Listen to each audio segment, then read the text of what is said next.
Hi everyone, today I've reached New York City where I'll be leading the Pakistani delegation. We'll be visiting the United Nations and speaking to representatives from different countries to give Pakistan's message, a message of peace.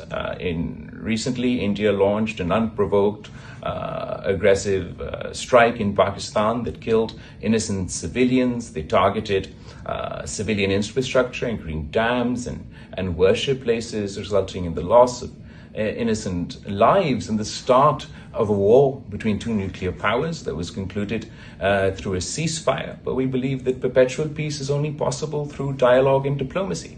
Peace is only possible if we resolve the issue of Kashmir. Peace is only possible if India doesn't weaponize water and attack the Indus River. And peace is only possible if we address the issue of terrorism together and don't use terrorism as a political tool to target Muslims within one's own country, within Indian-occupied Kashmir, or within the region. Pakistan's message is simple. We want peace, but peace through dignity and equality. We want peace, but peace through dialogue and diplomacy.